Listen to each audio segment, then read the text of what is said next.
Hey folks, here I am. It's Tuesday, 20th of August. Cheers.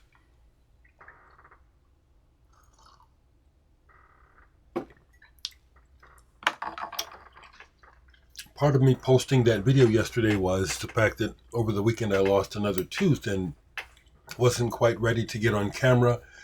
I can still talk and eat. For folks that want to give me advice on what to do, please don't. Thank you very much. I'm doing okay. Excuse me. Cheers. I want to clarify that video that I showed yesterday, that's something that's been in my archives for a while. The video is not my work. The music is. And I forget where I found the video, possibly Vimeo. But I remember this much. It's not new. That's 10 years old. That music is a 10-year piece, because I looked it up in my archives because I was kind of like remarking to myself, what were the sources for the sounds, because I used 3 different samples to create that wonderful texture of music. But to explain, I have several videos like that where I put my music onto edits of other people's video content that I don't actually have permission to use, which is why I haven't uploaded them. This is the first time I've done that. The videos that I've uploaded, music videos I've uploaded, have been things where I've put them together myself with either free source video or stuff I've shot with my camera. But the one yesterday, it's like, I remember this much about it, that the video, when I was watching it, I love it, but the music really didn't fit. And somehow or another, I was able to match my music with that image. But the music was developed before seeing that image. But they go together really well. I did say so that the images are borrowed. I don't know whose video it is, but it turned out good. Yeah.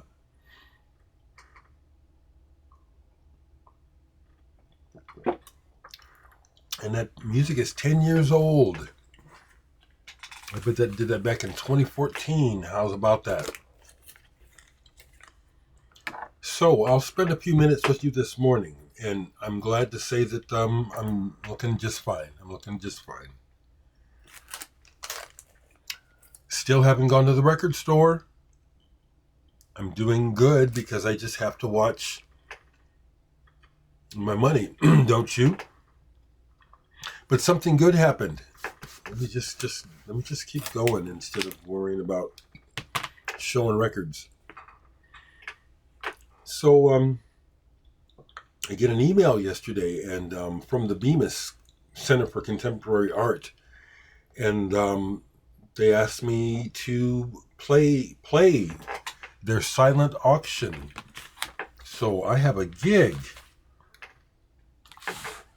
If I wanted to pursue gigs, I could have gigs all the time, but I don't particularly want to do that. And so I especially love it when someone asks. And the people at the Bemis have been very, very kind to me over the years. I'm an alumnus, but besides that, they've hired me for several things. So this is really cool. They always have an auction every year of art for fundraising for the place. I participated in the auctions where I've donated some of my art, some of my collages, and they've all sold. happy to say I've only had one return. But this year they're doing a silent auction as well. And each year we have hired musicians and performers to enliven the galleries in the final minutes within each gallery before it closes to draw attention to the countdown. With this year's theme nodding to our sound program, we were wondering if you'd be interested in being our featured performer.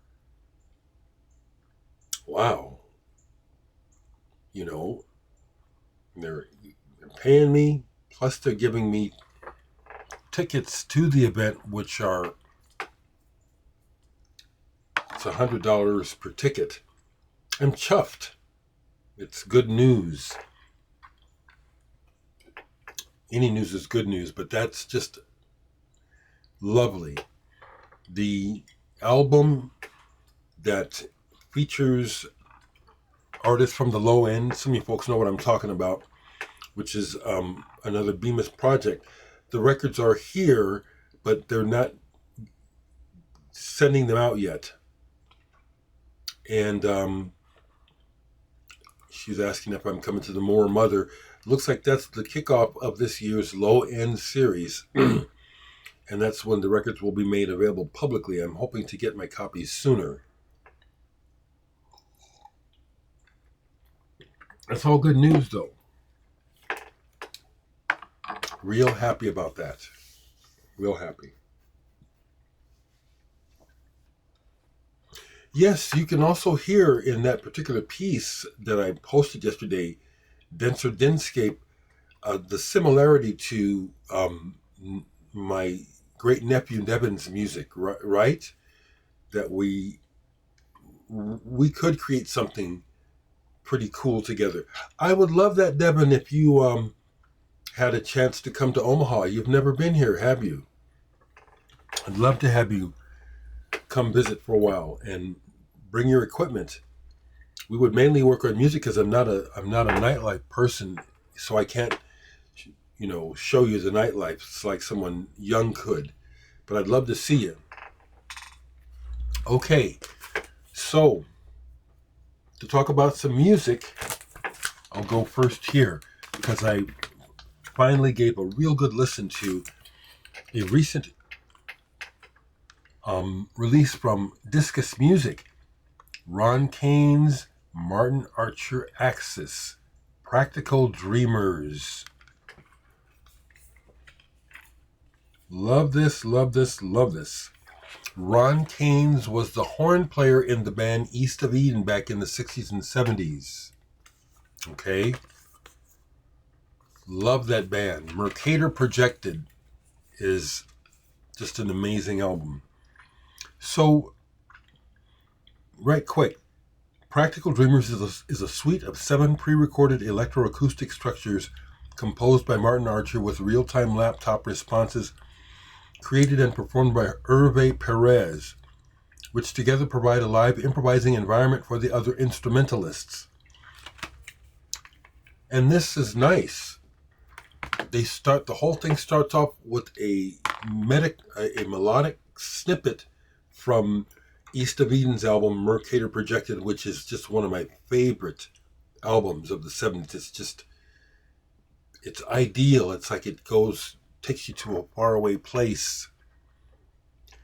And then the album is unhurried and it's contemplative. It's like spending time in an area, like a room. It does have a spatial sense to me, like it's more indoors than out. And it's not so much that the instruments are having a conversation, but are in this environment existing and interacting or coexisting. I hope that makes sense, because that's how it hit me. It wasn't like these guys are just improvising. It was like they've created a space. It's really nice. It took me a while to take the time to focus on this, but I'm sure glad I did. Discus Music is killer. And Martin Archer's new thing Das Rad Funfair is out. It will be out in 2 more weeks. I started to listen to this, and Das Rad is a project of his that I just have to really absorb. So I'll get to that.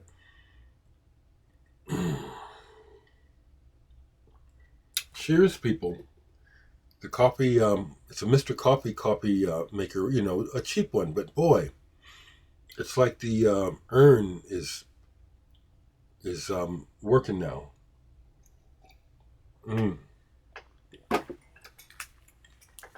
So I've done some polls to listen, because the Jean-Luc Ponty showed me that there are many records here that if I look at them, I'll think I don't want to hear it, but if I pull it, then it's a whole other experience. So I'll start with one of those polls.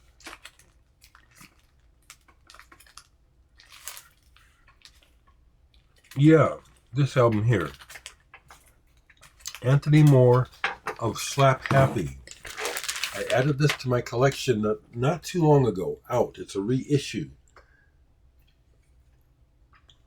And Anthony Moore and Slap Happy are an acquired taste, and they're important for my personal history of rock music. The things that they've done and the people they've worked with. So I always defer to wanting to hear these people's work. Anthony Moore is someone who's done, like, this album is the straight mix of pop with Caribbean. Kevin Ayers comes to mind. And that doesn't necessarily appeal to me, but what's interesting is how he will also inject minimalism and odd time signature stuff within the pop frame. It's like, oh, that's kind of interesting. The lyrics are something also where it's like he wants you to pay attention to what he's saying, but only snatches of it come through. It's just not that interesting to me. But overall, I listened to the whole album, both sides. This is a keeper. Like I said, it's an interesting blend. It's a cool cover too, and he uses the people. Kevin Ayers is on here. Who else? Peter Blegvad from Slap Happy. Andy Summers of the Police. Graham Prescott. He uses those people. Those are his peers. So, would I give this a thumbs up? Yeah, actually. Hadn't played any Weather Report in a long time, so listen to this whole album. The different areas, the different times of Weather Report, I like them all. And I noticed while I was listening to this, because this is Procession, and when this came out, they made a video for it that they used to show on Night Flight. Remember that cable TV show? And I loved the video. It's because it was real spatial. But the thing I noticed is I really liked this, but I could just tell the way that they used the musicians in Weather Report is Joe Zawinul and Wayne Shorter have always done a good job of incorporating the musicians to do what they do best for the sound of Weather Report. So on this album, it's Victor Bailey on bass, and it sounds like Victor Bailey. It's like, it's not him trying to sound like Jaco. It's like, that's Victor Bailey on bass. As it's going, it's like, it's so obvious, and he's playing beautifully. Omar Hakim on drums. Lovely album. Love it. That was fantastic. Here's something I bought in the used, but maybe in the last year. Water. And when I first posted it, someone informed me that this is a band, I think they're German, or I forget I'd have to look it up again. But they had a certain amount of, no, they're not German. It looks Dutch. It looks like they're possibly Dutch. So what's interesting is there's elements of progressive rock as well as just straight ahead. There's a lot of harmonica on here. And like cowboy music. It's like a mixture of a love of cowboy music with almost like Electric Light Orchestra type songs. I listened to most of this, and it's a keeper. It's not the sort of thing that I highly recommend, but it's like, okay, I can see, and it's on Vertigo. I love the label Vertigo too. Not too bad. Water. Dam Burst. This was wonderful. I haven't played this in so long, and I forget how good of a writer, not only word-wise, but musically, that Peter Hamill is of Vandergraaf Generator. Hadn't played this in ages. Sitting Targets. Another one. Both Sides. Both Sides. Listen to this. While I was on the internet playing a game I like, Jewel. It's just a time waster. I love it though. And then other times, like I found that video that I posted yesterday, I'll be doing that. I'll be on Vimeo looking at short independent film, and when it's not that interesting, I'll just turn it down and play my music. This is great. And it even had what could have been pop hits on here. My Experience. I could have heard that on the radio back at the time. And it gives you some of that punk type of energy on here. This is really good. Another one from the past that I hadn't played in a while. I love this, and I love this period of the band. The Shaman. They started off psychedelic and then went techno house. This is killer. Drop. This is killer. And isn't that a great cover too? Very fitting of the music.